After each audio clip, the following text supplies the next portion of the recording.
नमस्कार वशिष्ठ बन्धुको। म एउटा उत्भ्रान्त यात्री, मतलब जसलाई गन्तव्य थाहा हुँदैन। जीवनको अल्पताकै कारण हातमा रहेको समयलाई सिगार्नु र सार्थक बनाउनुपर्छ भन्ने लाग्छ।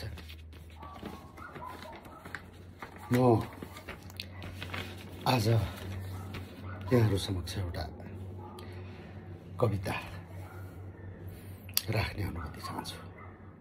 तर लय छन्दका ताके हो रस्सु र दीर्घ मट्टु छु, पोखिन्छ मनको भाका कविता हुन्छ ठान्दछु। म कविता सुरु गर्छु। मेरा अक्षरहरू।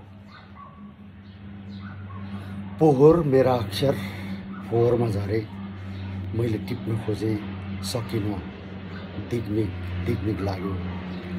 छुन खोजे सकिन, सिक्सिको लाग्यो।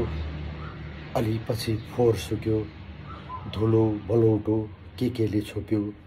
मैले पनि बिर्सिएँ त्यहाँ फोहोर थियो।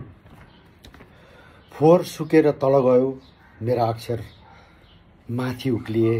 अनि मैले मरेका अक्षर टिपेँ र धागोमा उनी, ताकि फेरि नजरुन्। उन्दै गए मेरा अक्षरहरूलाई, धागो कहिले गाँठो पर्यो फुकाएँ र फेरि उनी, धागो कहिले चुडियो जोडे र फेरि उनी, अझै गाँठो पर्ने र चुडिने, अझै गाँठो पर्ने र चुडिने धागोको उपक्रम पनि चल्दैछ। मैले पनि हार मानेको छैन, त्यसैले आज पनि म अक्षर उन्दैछु, सधैँ उनी नै रहनेछु। सबैको जय होस्। धन्यवाद।